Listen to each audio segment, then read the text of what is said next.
Hmm. Yep, that's the one. Hello, Internet. My name is Ray, and this is my channel. Welcome to my channel where I talk about my opinions, thoughts, feelings about being transgender in my life, my coming out story, which is going to come out at some point.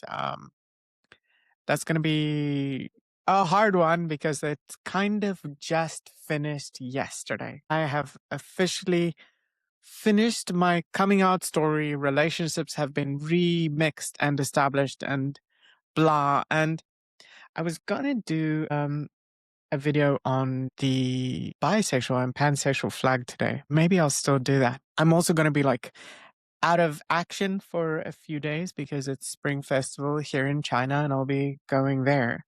So I wanted to do something a little bit more fun. So I'm going to look at Ask Transgender. I haven't looked at it. I just opened it before. I looked at the first question. I was like, hey, let's do that. It's Reddit r Ask Transgender. Let's begin. Let me just find my stuff here. User Redstone asks, what is stopping HRT from being over the counter? Misogyny. That's it. That's it. That's the whole thing. Misogyny. If you can't get HRT over the counter, it's because of misogyny.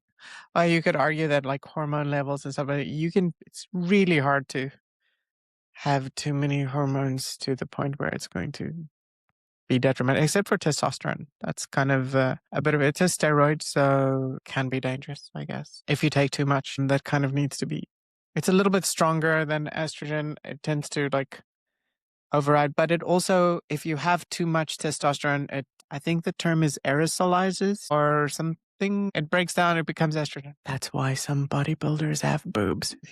That's why I don't want to talk about American politics. Donald Trump is a racist, misogynistic, pedophile, crazy person who is we all know the truth. If you're watching this, I don't think you're in the camp of, I don't think you're a red hat wearing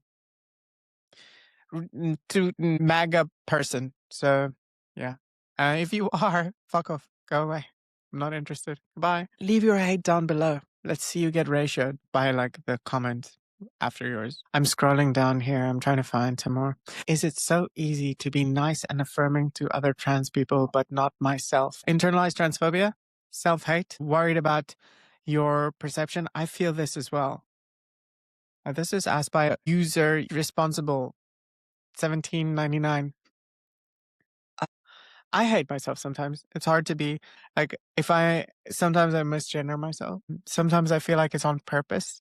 Like, and it makes me feel terrible. Like I don't feel worthy of this spot. And it's because I think my own like perception and opinion of myself is much more stringent and strict than it is for other people. My family, the closest part of my family, is not accepting. So I don't talk to them anymore. And that definitely makes it harder. It comes into the unsubscribe rate for trans people, especially younger ones.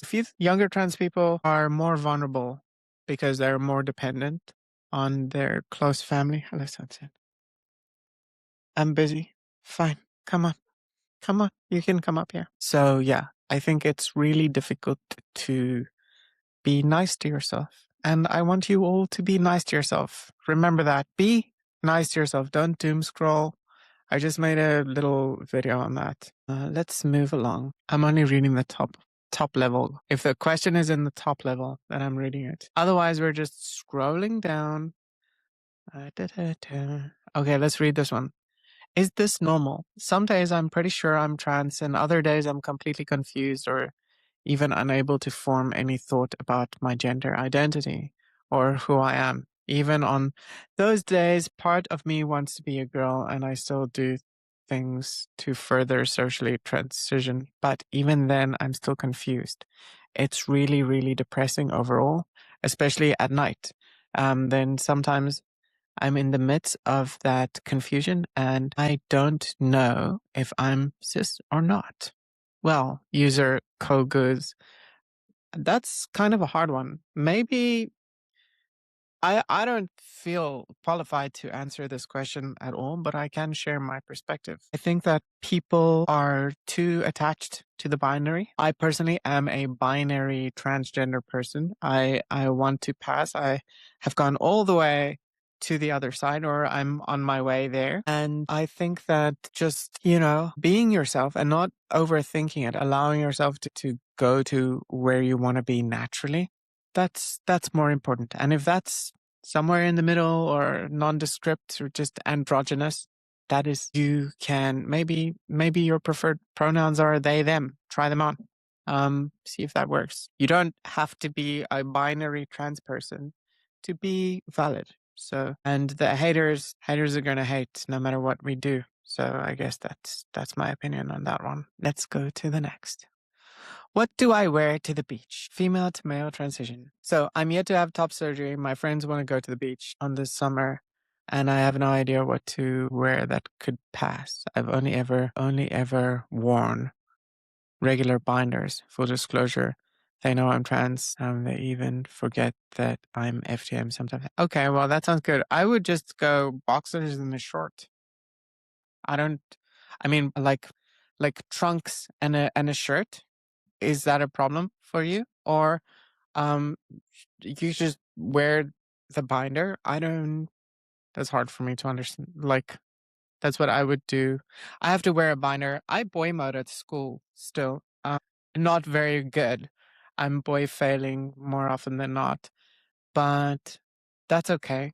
It's still working. I'm a teacher. Is it a good sign of passing potential if you get confused for FTM early on in your transition? I think so. I also don't think passing is that important for everyone.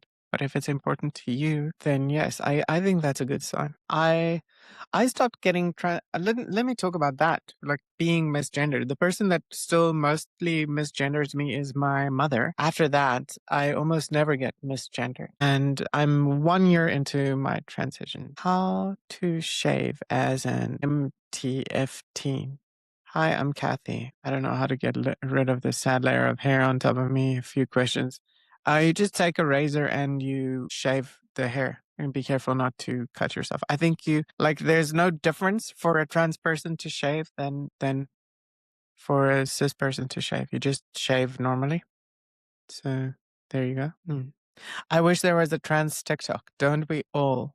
Is this what dysphoria feels like? I'm gonna go yes. 18 MTF questioning. I have been questioning my gender for a little over a year now. I have kind of just kept pushing it off. But last month, one of my professors accidentally referred to me as she, and it felt right. After that, I really started questioning more because I didn't feel right. I didn't really feel dysphoria in the way that people online described. I didn't hate myself, more just felt discontent or indifferent. Yes, that's what dysphoria feels like. I think that dysphoria is not kind of set in stone and there's not one way to describe it. And I want to make something clear here. Dysphoria is not a mental illness. I saw a trans person the other day describe themselves as mentally ill for having dysphoria. No, you don't. Dysphoria is a incongruence with your gender identity on your mental schema of systems in your brain, your neurological pathways. These are formed very early on in development. And specifically the gender identity one is kind of set in stone in the second or third hormone wash from your mother. So we have chromosomes. Chromosomes come from the egg and the sperm. So they come the gender is generally identified by the sperm cell, right? So it's going to be X. That one will be carrying an X or a Y chromosome and matches up with the XX or the single X chromosome from the egg. And from there, your body is kind of triggered developmentally for whether it's going to develop a penis or not. And the reason I'm saying whether it's going to develop a penis or not is because it will already develop female genitalia regardless. Like that is the default setting. Okay. Um, there's a mutation on the Y chromosome. It is not the same as the other chromosomes. So it triggers a slightly different developmental um, structure. But during gestation, there's also hormone washes that happen in your body that kind of signal periods of development. And the brain is the final hormone wash that you receive, and it triggers the development of some of the brain structures within you.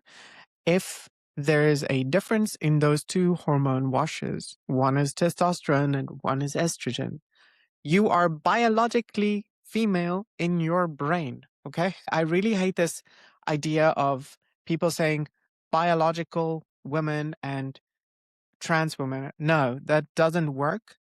We are both biological. If you want to use the term biological woman, you need to be comparing to a cyborg, which I am not. I am a biological human woman. Okay. And my brain is female in structure.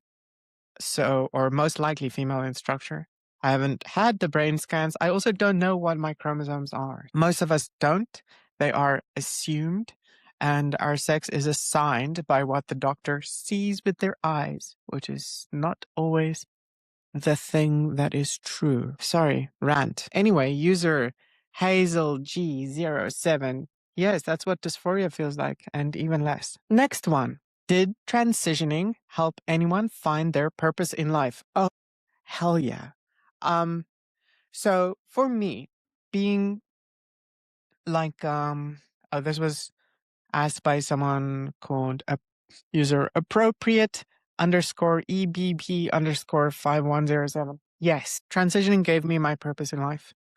I have been a teacher for a long time, and my dysphoria, my transness, triggered in dissociating from my life. I would often like zone out on tests.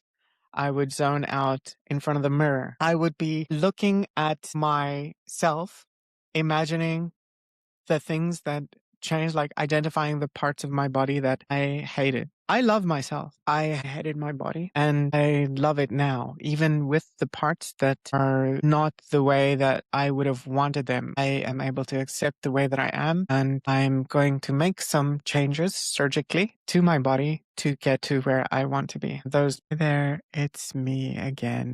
In this last part, the audio got lost. I spent quite a long time trying to recover it, but in this last part, I'm just saying that the other part, aside from brow bone, is sex change. So sex reassignment surgery in July. So stick around if you want to see that part.